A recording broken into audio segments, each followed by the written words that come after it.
Selamat siang, perkenalkan saya Maria Imelda Humain, SPMSI, dosen tetap pada program studi budidaya tanaman perkebunan Fakultas Vokasi Logistik Militer Universitas Pertahanan Republik Indonesia. Video ini saya buat untuk memenuhi instrumen pernyataan diri dosen pada bidang kerja Tridharma Perguruan Tinggi yang biasa disebut dengan PDD UKT-PT. Saya mengampu mata kuliah agronomi umum dengan bobot 3 SKS, 1 teori dan 2 praktek. Mata kuliah ini dirancang untuk membekali kadet mahasiswa dengan pemahaman mendalam serta keterampilan praktis di bidang agronomi. Setelah menyelesaikan seluruh rangkaian pembelajaran dalam mata kuliah ini, kadet mahasiswa diharapkan mampu menguasai capaian pembelajaran mata kuliah sebagai berikut. Yang pertama, mahasiswa terampil dalam menjelaskan secara umum bidang agronomi meliputi ruang lingkup, asal-usul, energi, struktur, dan fungsi tanaman. Yang kedua, mahasiswa mampu mengidentifikasi faktor lingkungan, pertumbuhan, dan perkembangan tanaman. Yang ketiga, mahasiswa mampu melaksanakan teknik budidaya tanaman untuk menghasilkan produksi yang maksimal dan berkelanjutan. Yang keempat, mahasiswa mampu mengidentifikasi dan mengevaluasi masalah dalam budidaya tanaman. Dan yang kelima, mahasiswa mampu melakukan evaluasi kerja tim terhadap hasil pekerjaan teknis yang menjadi tanggung jawab baik sebagai anggota maupun ketua kelompok. Komponen penilaian pada mata kuliah ini dihitung dari aktivitas 40% terdiri dari kehadiran, 4% keaktifan 8%, kuis 8%, tugas terstruktur 20%, UTS 30%, UAS 30%. Kadet mahasiswa dinyatakan lulus mata kuliah ini apabila memperoleh rentang nilai A hingga B-. Berikut saya tampilkan proses pengajaran mata kuliah agronomi umum. Silakan untuk keadaan semua. Duduk. Siap. Gerak.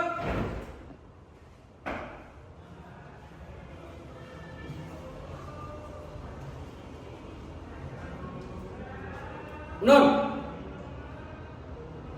Lapor Kadet Prodi Budidaya Tanaman Perkebunan siap menerima materi. Lanjutkan.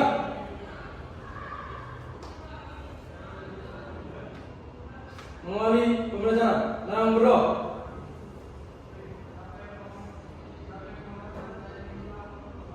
Selesai. Istirahat di tempat. Gerak. Selamat pagi.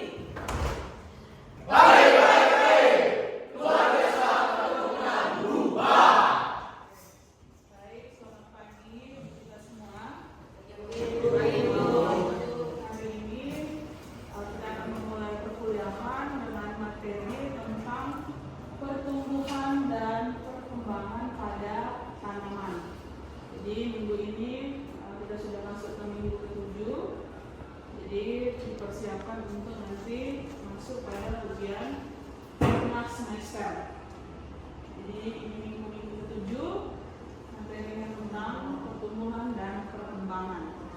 Nah, sebelum kita masuk ke materinya, jadi ada beberapa bahasan atau pembahasan dan capaian pembelajaran yang harus kalian tahu di pertemuan ke-7 ini. Jadi lingkup bahasannya itu nanti kaitannya tentang pertumbuhan dan perkembangan, ada fotosintesis, respirasi, kemudian ada peran fitohormon dan dominasi fase pertumbuhan. Nah, untuk capaian pembelajaran mata kuliah, jadi setelah perkuliahan ini selesai, maka kalian diharapkan mampu menjelaskan definisi dari pertumbuhan, perkembangan, apa itu pertumbuhan, apa itu perkembangan, apa itu fotosintesis, respirasi, dan faktor-faktor yang mempengaruhi pertumbuhan serta dominasi pada fase-fase pertumbuhan. Jadi ada pertumbuhan vegetatif dan ada juga pertumbuhan vegetatif. Jadi habis kuliah ini berarti kalian harus sudah bisa. Jadi pada saat kalau misalnya praktek di luar orang tanya apa itu fotosintesis, kalian sudah bisa menjelaskan ya. Oke.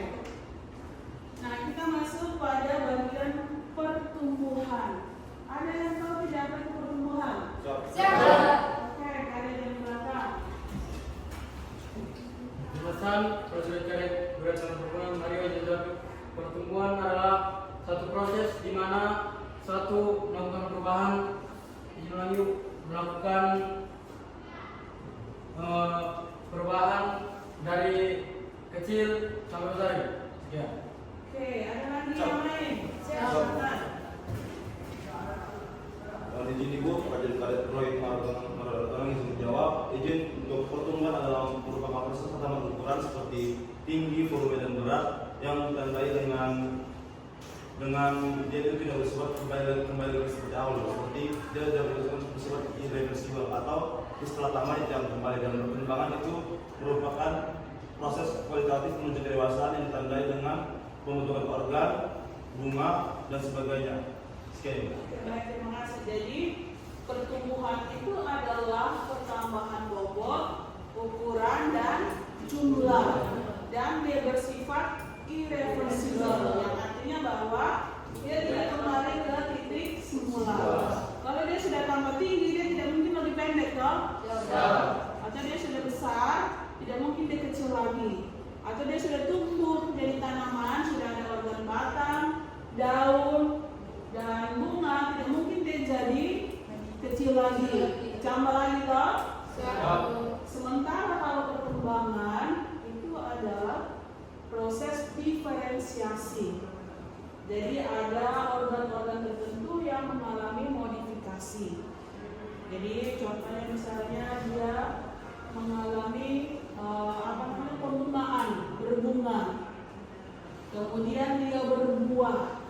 Atau misalnya daunnya itu punya fungsi yang lain. Misalnya daunnya berbentuk jarum. Ya toh? Kemudian batangnya muncul cabang. Nah, itu ditandai dengan perkembangan. Kalau pada bayi, biasanya kalau pada manusia, biasanya itu kalau pertumbuhan itu ditandai dengan pertambahan bobot dan tinggi. Ya toh? Oh, dia bobot badannya bulan ini sekian kilogram, minggu depan naik, berarti dia mengalami pertumbuhan. Kemudian misalnya tingginya sekian senti, bulan depan dia pergi timbang lagi, itu ada penambahan. Sementara kalau perkembangannya itu hubungannya dengan giginya mulai tumbuh, ya toh? Giginya mulai tumbuh, dia bisa mulai merangkak, kemudian dia mulai berdiri. Itu proses perkembangan. Jadi pertumbuhan dan perkembangan ini juga didukung dengan pembelahan sel, kemudian pembesaran dan pematangan sel, serta pematangan sel. Jadi daun itu awalnya dia berukuran kecil, jadi dia mengalami pertumbuhan dan perkembangan itu selnya tambah banyak. Kemudian terjadi pembesaran dan kemanjangan, sehingga daunnya yang awalnya kecil lama-lama jadi besar, jadi panjang. Nah, itu proses pertumbuhan dan perkembangan pada tanaman. Nah, ini ilustrasi tentang pertumbuhan dan perkembangan. Kira-kira dari ilustrasi ini mana yang masuk dalam kategori pertumbuhan? Ini ilustrasi tentang tanaman jagung. Jadi Ibu ambil pertumbuhan dan perkembangan pada tanaman jagung. Kira-kira dari bagian ini yang mana yang masuk pada proses pertumbuhan, mana yang masuk proses perkembangan? Ada yang bisa menjelaskan atau bisa menyebutkan? Dari mulai Oke, yang di belakang.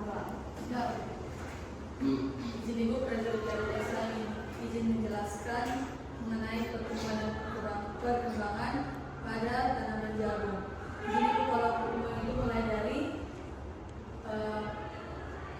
biji jagung yang berubah menjadi kecambah, kemudian menjadi tanaman vegetatif. Sedangkan kalau perkembangan itu ketika tanaman jagung tersebut mulai berbunga dan menghasilkan buah. Oke, tepuk tangan dulu. Dan siklus ini satu siklus hidup. Jadi dari siklus ini yang tanda dengan pertumbuhan itu mulai dari bijinya berkecambah, kemudian dia menjadi tanaman dewasa, tanaman muda, tanaman dewasa, itu masuk dalam fase vegetatif. Kemudian dia masuk di dalam fase generatif itu dia mengalami pembungaan dan pembuahan. Nah, pembungaan dan pembuahan itu sudah masuk pada tahap pertumbuhan. Jadi sudah bisa bedakan toh antara pertumbuhan dan perkembangan. Jelas toh? Jadi nanti kalau orang tanya apa itu pertumbuhan, kalian sudah bisa menjelaskan. Sudah bisa membedakan antara pertumbuhan dan perkembangan. Jadi kalau perkembangan itu dia mengalami diferensiasi. Jadi ada muncul cabang, bunga, buah. Nah itu modifikasi dari bagian-bagian vegetatif. Kemudian respirasi. Nah respirasi ini kebalikan dari proses fotosintesis. Jadi dia merombak karbohidrat, merombak makanan itu supaya bisa menghasilkan energi untuk bisa melakukan aktivitas. Nah, proses respirasi ini adalah proses pemecahan gula. Nah, gula itu asalnya dari karbohidrat atau gula. Jadi karbohidrat itu mengandung 6 karbon. Dari proses glikolisis itu memecahkan 6 karbon itu menjadi 3 karbon. Kemudian ada siklus PET, ada oksidasi reaktif. Kemudian bahan baku respirasi itu berupa karbohidrat, asam lemak, asam amino, dan asam nukleik. Jadi kalau misalnya tanaman itu proses fotosintesis ini berjalan lancar, artinya fotosintesis yang dihasilkan lebih sedikit. Dari mana diambil cadangan itu? Dia ambil dari cadangan lemak dan protein. Contohnya pada ini. Kalau misalnya dia kekurangan karbohidrat, asupannya itu diambil dari lemak, protein, dan asam nukleik. Jadi kalau misalnya kita bandingkan dengan manusia, contoh manusia. Kalau manusia yang umur, kalau dia tidak makan, hari kan makan 3 kali. Ya. Tapi kalau dia tidak makan, dia bisa tahan lapar tidak? Bisa. Kenapa? Karena dia merombak lemak, kandungan lemaknya itu untuk jadi energi, jadi karbohidrat. Jadi dia masih bisa beraktivitas. Tapi kalau orang kurus, kalau dia tidak makan, kondisi fisiknya bagaimana? Karena tidak ada energi di dalam tubuhnya. Nah ini lintasan metabolismenya. Kemudian ini tentang absorpsi dan translokasi. Kalau absorpsi itu gerakan difusi itu gerakan molekul saat terlarut. Osmosis itu gerakan larutkan arah melalui membran. Kalau aliran massa itu contohnya pembentukan. Kemudian pengambilan aktif itu perlu energi ATP dan respirasi. Kemudian ada kemampuan molekul untuk keluar masuk sel. Itu hubungannya dengan ukuran sel. Kemudian pelarutan lemak, muatan ion, dan permeabilitas membran sel. Kemudian translokasi. Translokasi itu adalah gerakan zat-zat organik dan anorganik yang terlarut dari satu bagian tanaman ke bagian yang lain. Makanya tadi aku bilang diproduksi di daun, kemudian dibedakan ke batang, daun yang lain, akar,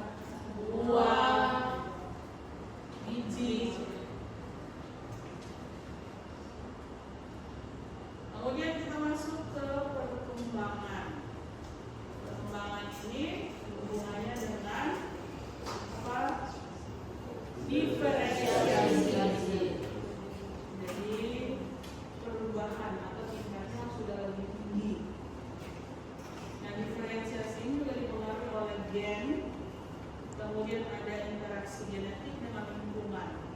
Jadi lingkungan itu masuk dalam faktor eksternal dan dia punya pengaruh yang sangat besar. Jadi dia juga punya pengaruh besar, mampu untuk mempengaruhi perkembangan dari tanaman.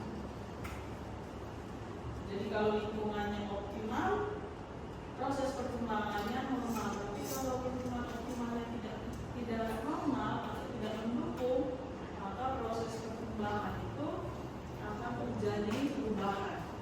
Struktur gennya bisa berubah. Jadi salah satu faktor yang pengaruh itu adalah faktor eksternal atau faktor lingkungan. Kemudian di dalam perkembangan itu juga ada aktivitas fitohormon.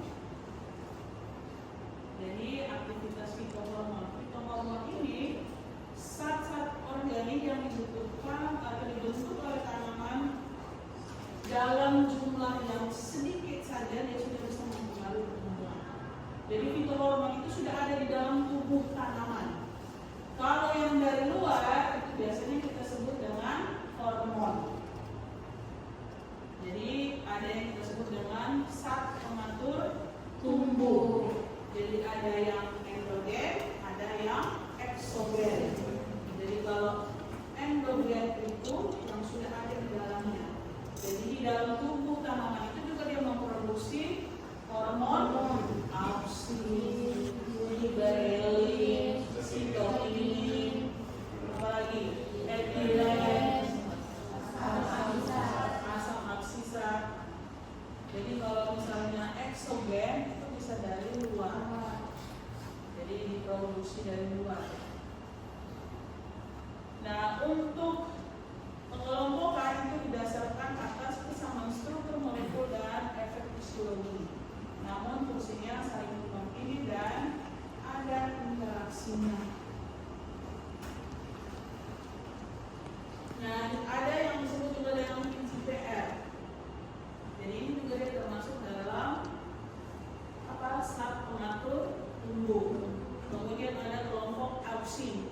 Auxin pada tanaman yang bersifat fitohormon itu biasanya ada di mana? Di bagian pucuk. Jadi di bagian titik tumbuh atau meristem. Jadi di meristem apikal dan di bagian meristem akar. Jadi di bagian pucuk akar itu yang warna putih itu banyak mengandung auxin. Kemudian di bagian pucuk. Nah biasanya kalau misalnya tanaman itu kekurangan cahaya, maka kondisi tanaman itu tidak akan tambah cepat, tambah panjang. Karena apa? Karena dia berusaha untuk mencari cahaya. Jadi dia berusaha mencari cahaya. Kalau misalnya dia tertutup, kandungan klorofilnya ada tidak? Tidak. Apa? Karena auxinnya tidak aktif. Jadi biasanya kita lihat kalau tanaman yang tertutup itu biasanya lebih panjang, kemudian batangnya lebih pucat.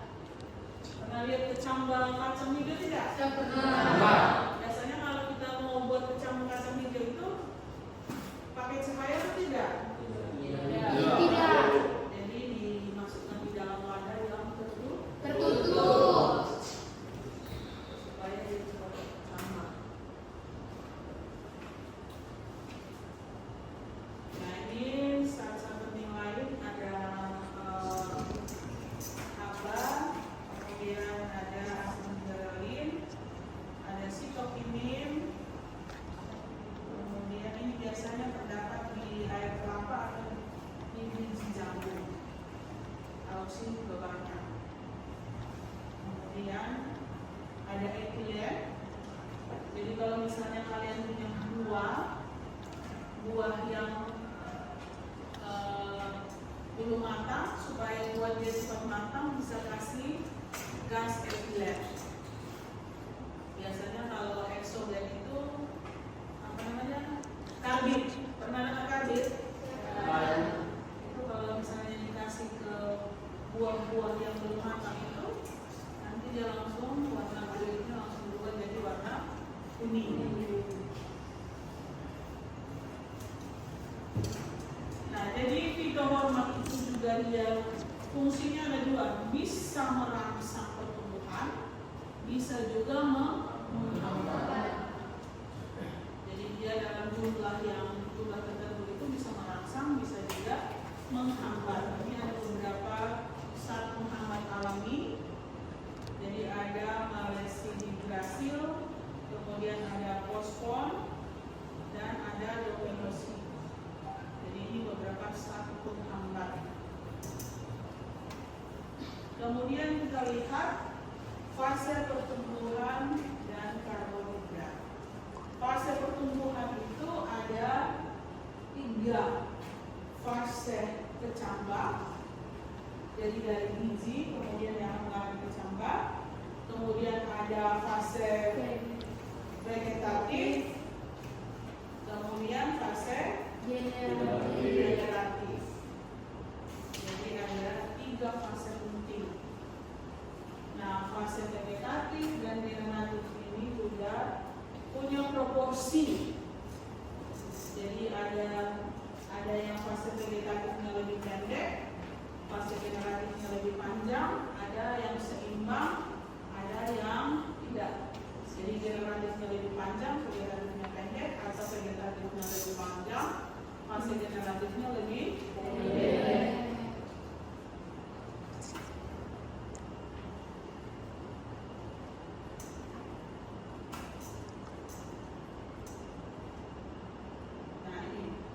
Kalau fase vegetatif, karbohidratnya digunakan untuk pertumbuhan. Kalau fase reproduksi atau fase generatif, ini karbohidratnya ditimbun atau disimpan sebagai karbohidrat atau sebagai cadangan makanan. Jadi kalau dia masih masa vegetatif, berarti karbohidratnya dimanfaatkan untuk proses pertumbuhan, penambahan jumlah daun, tinggi tanaman, kemudian diameter batang, panjang akar. Tapi kalau dia sudah masuk pada fase generatif itu ditandai dengan apa?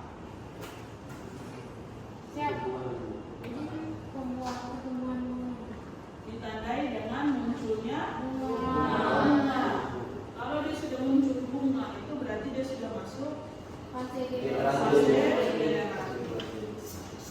Jadi kalau sudah masuk fase generatif, berarti dia akan mengalami pembentukan atau inisiasi bunga, kemudian pembentukan batang buah, lalu pembentukan apa? Yang terakhir, biji.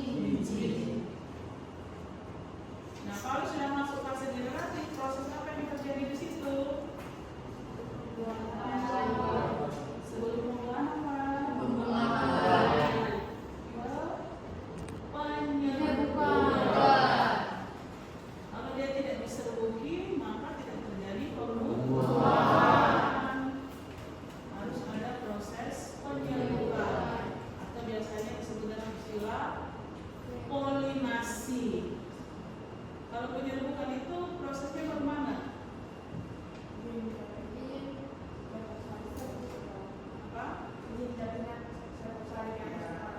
Jatuhnya serbuk sari di atas kepala bukit. Jadi kalau tanaman sudah berbunga, kalau tanaman itu memiliki struktur bunga yang lengkap, artinya bahwa kalau bunga lengkap itu dia memiliki semua bagian dari bunga. Jadi ada kelamin jantan dan ada kelamin betina, ada putih dan benang. Jadi terjadi proses penyerbukan atau polinasi, kemudian baru masuk di proses pembuahan, baru pembentukan buah dan biji. Nah, setelah dari bijinya dimanfaatkan lagi untuk jadi bahan tanam. Jadi bahan tanam itu bisa dari biji, bisa dari bibit.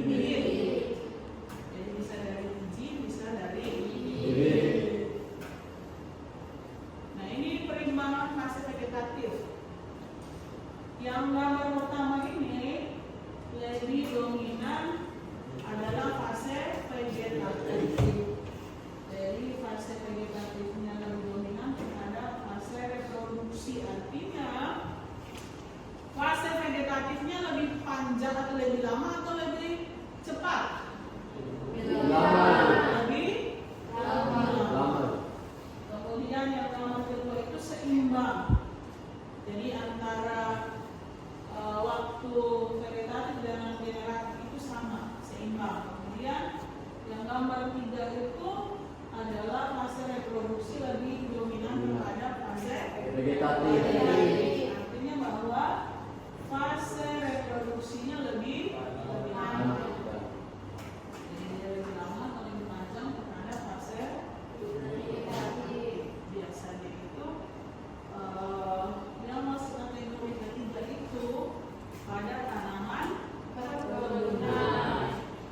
Jadi dia sudah berbunga sampai pada pembentukan buah dan biji itu butuh waktu yang lama. Jadi kalau misalnya dia sudah satu kali berbunga, berarti nanti dia akan berbunga terus. Tapi dia berbunga pada saat pembentukan biji itu dia membutuhkan range waktu yang lebih panjang, lebih lama. Kemudian kalau misalnya fase vegetatif lebih dominan itu biasanya pada tanaman-tanaman pangan atau tanaman-tanaman semu. Jadi dia masuk sudah 40 hari atau 30 hari fase vegetatifnya, pasti dia akan masuk pada fase generatif. Kemudian ada yang seimbang, jadi waktu vegetatif dengan generatif itu sama, jadi tidak ada yang mendominasi. Oke, itu materi yang disampaikan untuk pertemuan 7 dan materinya tentang pertumbuhan dan perkembangan. Teman-teman sudah paham? Paham. Materinya jelas? Jelas. Ada yang mau bertanya? Silakan. Pas? Berarti sudah bisa bedakan toh? Pertumbuhan, perkembangan, proses fotosintesis, respirasi, dan keseimbangan antara fase vegetatif dan fase generatif. Kalau tidak ada lagi yang bertanya, berarti perkuliahan hari ini kita cukupkan sampai di sini. Kita ketemu lagi di minggu depan. Jelas? Jelas? Oke, silakan. Oh, di Perkebunan. Grup siap. Gerak.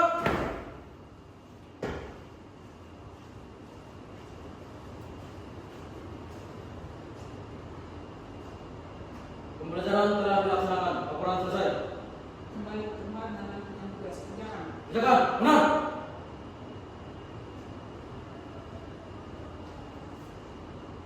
Selesai pembelajaran. Tenang berdua.